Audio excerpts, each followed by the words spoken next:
Welcome back. As the country anxiously awaits the Matric results, the hashtag Matric ungazibulali campaign, which means Matrics do not commit suicide, continues its work to discourage suicidal thoughts and behaviour among pupils who may have failed or did not achieve the results that they had hoped for. The campaign focuses on educating, informing and inspiring young people across South Africa, while also offering support to parents on how to help children who did not pass their grade 12. This year marks the campaign's 7th anniversary. It was formed by Dr Sanele Gamede, who joins us now live in studio. Doc, thank you so much for your time and for being with us.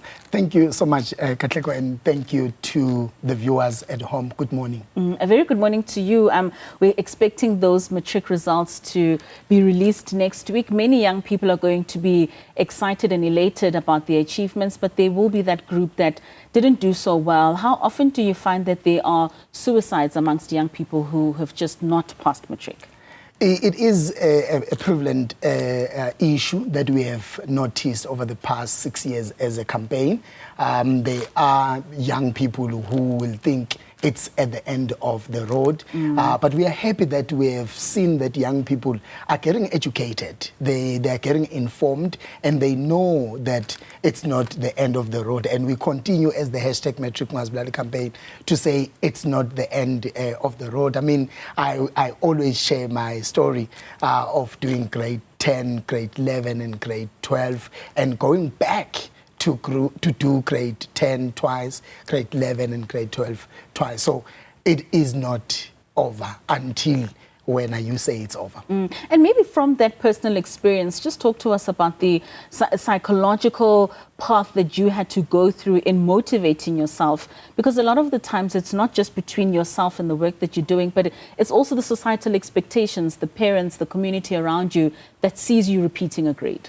I wish I could have brought my parents, especially my dad, because it was a challenge. I remember at my time, we used to have the newspapers. I think we're still going to have newspapers, and my name was not there. And I saw my brother coming with the newspaper, and I saw on his face that I'm not there. And the pressure that comes with people expecting you, it can be a lot. And I've dealt with a lot of young people over the years who are saying, Sanele, how would I face my parents? And I've heard parents who are now saying, I had hopes. And how now will I explain that the investment that I made was just for nothing? So you do have a lot of psychological pressure that is there when it's this time of the year when the Matric results are released. I mean, there's those that will pass their Matric, there are those that won't pass their Matric, and there are those that will find spaces within universities and TVET colleges.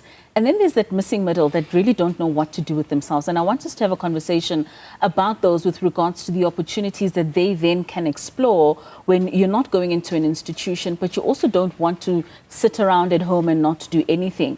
Talk to us maybe about the misconceptions that matriculants have with regards to their future pathways, because it almost seems as if it's either you're going into an institution or you're doomed. I think there are opportunities. What I always discourage, though, is taking a gap year when you don't know what you are doing with that year. But there are opportunities of improving yourself through learning certain skills before you can go to university.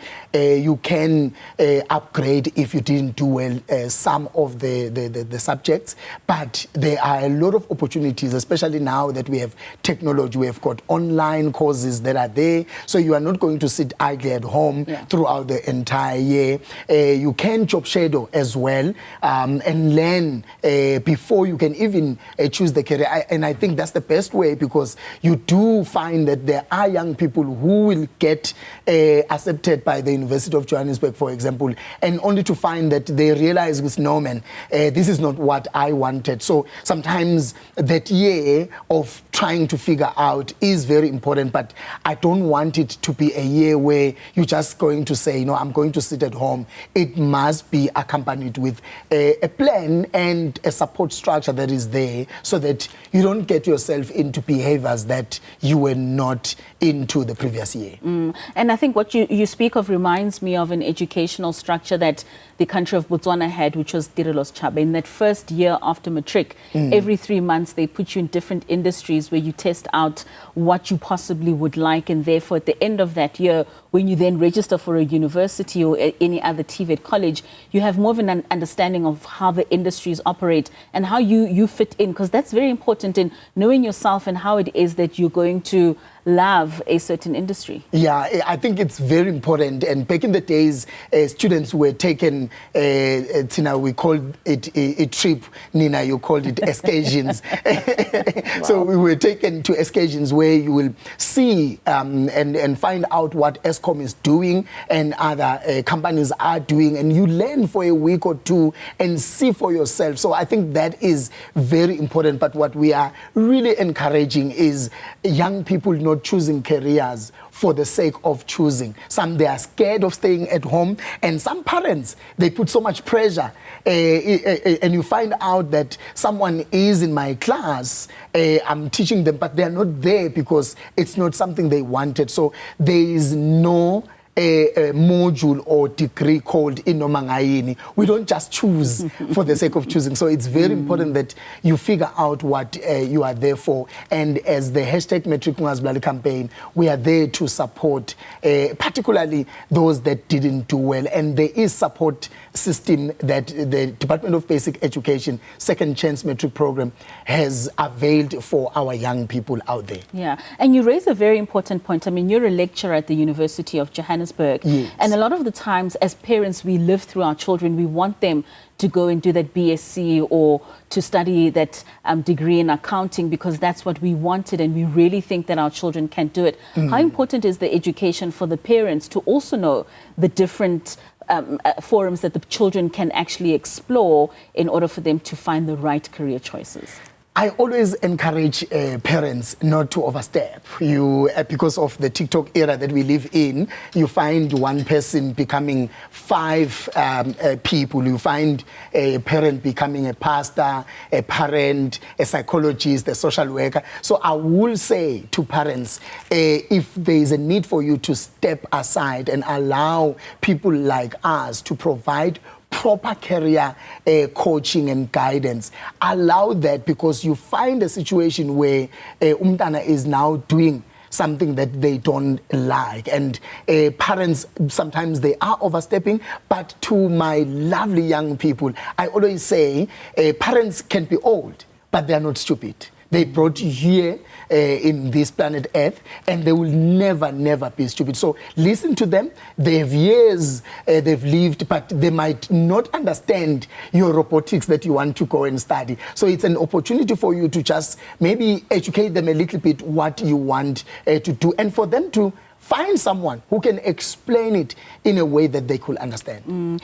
Doc, just lastly, I mean, considering a lot of the socio-economic challenges that a lot of our learners face on a day-to-day basis, how can they access as well as benefit from some of these diverse options that you're speaking of without being held back by the financial constraints that they may be facing in their everyday lives?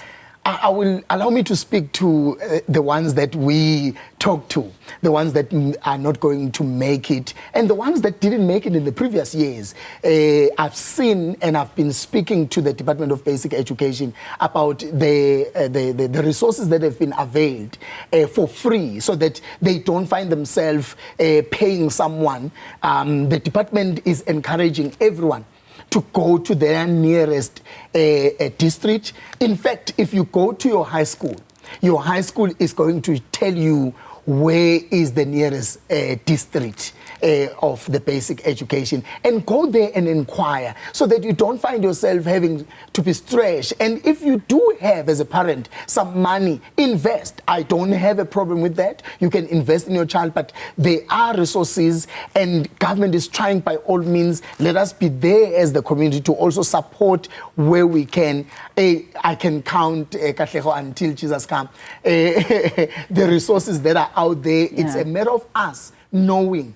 And today we have the internet, we have got technology, we have got cell phones, we can explore, and we have got AI. So you can ask in a second, you have the information. Most certainly. Dr. Gamede, thank you so much for your time and for your campaign. It's very important for young people to be able to understand and know the resources that are available to them that they can explore. Thank you so much for your time and for joining us this morning. Thank you. Thank you so much. And that was Matric campaign founder and youth life and career coach, Dr. Sanele Gamede.